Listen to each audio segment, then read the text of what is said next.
Berhormat Keluar. Terima kasih Tuan Speaker. Terima kasih dan salam sejahtera. Peperangan antara Ukraine dan Rusia baru berlaku. Akibatnya, harga minyak sawit terus mencecahi RM7,000 satu tan metrik. Nampaknya, ini adalah satu berita baik bagi pekebun sawit kecil di Malaysia. Namun begitu, pekebun sawit kita masih membimbang lagi. Mereka bimbang apa? Mereka bimbang harga baik tapi buah sawit pun tak ada orang nak menuaikan. Harga pasaran baik tak dapat masuk poket. Masalah sama sebenarnya adalah banyak kali dibangkitkan dalam Dewan Yang Mulia ini. Pada sesi penggar yang lepas, saya telah pun sentuh isu berkenaan perbelanjaan MPOB dalam kajian mekanisasi supaya teknologi yang kita pakai yang guna dalam penghasilan kelapa sawit boleh ditingkatkan. Kelapa sawit telah ditanamkan di Malaysia, tanah air kita, selama 1 abad, iaitu 100 tahun. Takkan kita masih menggunakan teknologi manual yang dipakai 100 tahun yang lalu tanpa penambahbaikan? Saya cukup yakin bahawa kita mampu cari satu penyelesaian yang mengurangkan kebergantungan tenaga buruh kemahiran rendah dalam penghasilan kelapa sawit. Sekiranya kerajaan ada iltizam political will. Walau bagaimanapun, kita di sini tidak dapat mengelakkan, tidak boleh menafikan pengambilan pekerja asing untuk memenuhi permintaan tenaga buruh yang semakin mendesak sekarang. Pada bulan Oktober tahun lepas, Menteri Sumber Manusia sendiri telah mengumumkan sejumlah 32,000 orang pekerja asing sektor perdagangan akan dibawa masuk secara berperingkat. Kini dah bulan Mac 2022. Apa perkembangan perkara tersebut?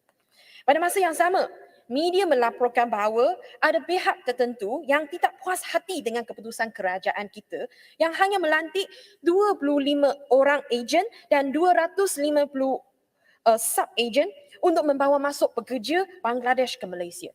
Tuduhan mereka terhadap kerajaan Malaysia adalah serius. Seolah-olahnya kita memberi peluang monopoli kepada sindiket tertentu.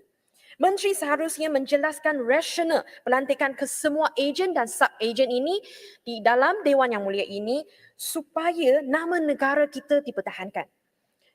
Tuan Speaker, apabila harga minyak sawit terus meningkat, jangan kita lupa harga barang lain juga meningkat.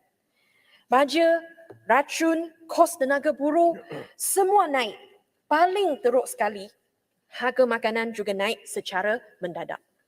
Pada bulan Januari tahun 2020, harga ayam sebelum Tahun Baru Cina adalah RM6.29 sahaja untuk sekilo. Ketika itu, pasaran stabil, bekalan stabil, permintaan stabil. Dan paling penting sekali, harga runcit adalah munasabah bagi setiap isi rumah. Justru penternak, pemborong, peruncit dan rakyat semua gembira. 2 tahun sahaja, Perikatan Nasional dan Barisan Nasional ambil alih kuasa di Putrajaya. Apa yang jadi akhirnya? Harga runcit ayam mencecah RM10 sekilo sehingga kerajaan perlu menguatkuasakan harga shilling runcit pada tahap RM8.90 sekilogram. Namun begitu, cara ini hanya mengakibatkan kekurangan bekalan daging ayam di pasar. Kos penghasilan telah melebihi kos penjualan. Lebih baik bagi penternak untuk mengurangkan penghasilan daripada menjual dengan kerugian. Ini adalah satu isu ekonomi asas. Saya minta kerajaan meneliti isu bekalan ini secara terperinci dan bukan menetapkan satu harga shilling yang akan memberi kesan buruk kepada kesemua penternak kecil di Malaysia. Tuan Speaker, untuk mengendalikan masalah kekurangan daging ayam di pasaran domestik, saya difahamkan 35 AP iaitu permit import telah diberi kepada syarikat-syarikat untuk pengimportan buat sementara. Saya berharap Menteri boleh menjelaskan siapa mereka yang menerima 35 AP ini. Adakah kesemua ini mempunyai pengalaman mencukupi dalam pengendalian perniagaan tersebut? Paling penting sekali, apa syarat-syarat yang ditetapkan untuk memperolehi permit import ini? Dalam satu artikel yang diterbitkan oleh mantan Profesor Universiti Malaysia Perlis, Murray Hunter, di blog dia serta Free Malaysia Today 2 hari yang lalu, dia menyatakan bahawa ada CEO syarikat tertentu menuduh bahawa pembayaran secara tidak spesifik perlu dibuat sebelum memperolehi kelulusan daripada Jabatan Perkhidmatan Veteriner. Tuduhan sebegini amat memburukkan nama negara kita. Kita mesti menyiasat sama ada kejadian tersebut berlaku. Bidang peternakan ayam di Malaysia adalah satu sektor yang agak baik sebelum ini. Peranan kerajaan adalah membantu sektor ini terus berkembang dengan teknologi semasa dan memastikan keseimbangan antara bekalan dan permintaan. Jangan kita memusnahkan sektor ini dengan dasar yang tidak munasabah. Tuan Speaker, negara kita dikurniakan berbagai sumber bumi semula jadi. Tanggungjawab generasi kita sekarang adalah untuk menggunakan semua sumber ini dengan bijaksana supaya generasi yang akan datang nanti tidak akan hilang semua kelebihan yang kita menikmati sekarang.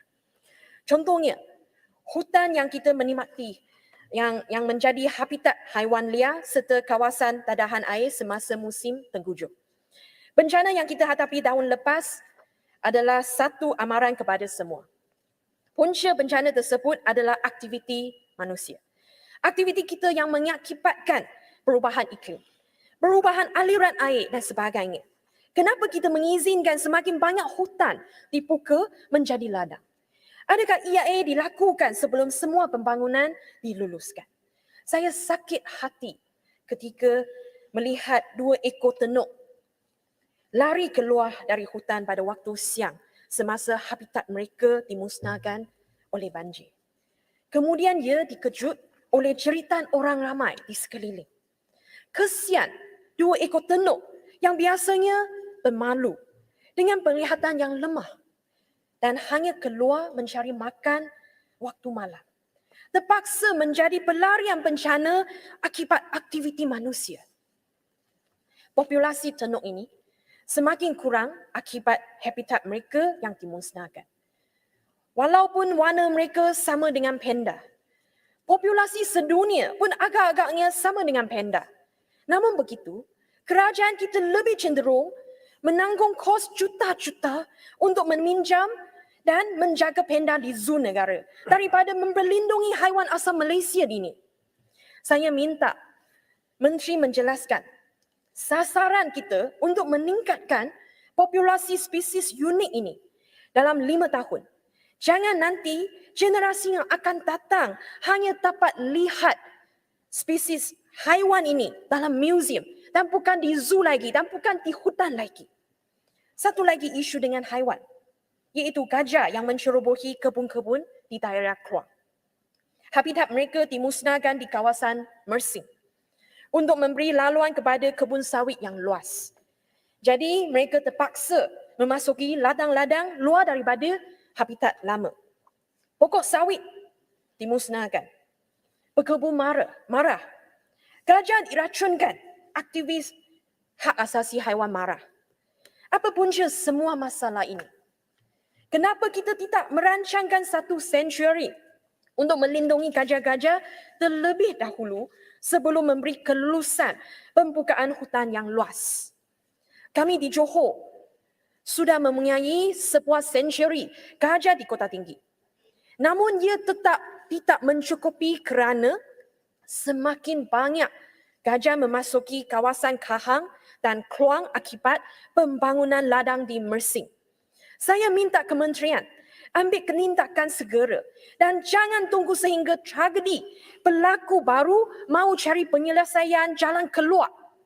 Sekiranya mampu membina sebuah sanctuary gajah lagi di kawasan Kahang atau Mersing untuk mengelakkan kerugian berkebun kecil. Masalah ini sudah terus Bukan 1 tahun tetapi 2-3 tahun dah.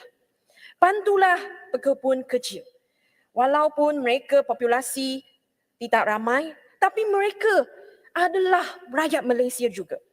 Ahli parlimen sana yang memegang jawatan Menteri Kanan tidak mengeluarkan bagi mereka. Pun tak apa. Janji kerajaan menyelesaikan masalah ini cukuplah. Sekian, terima kasih. Yang berhormat Engan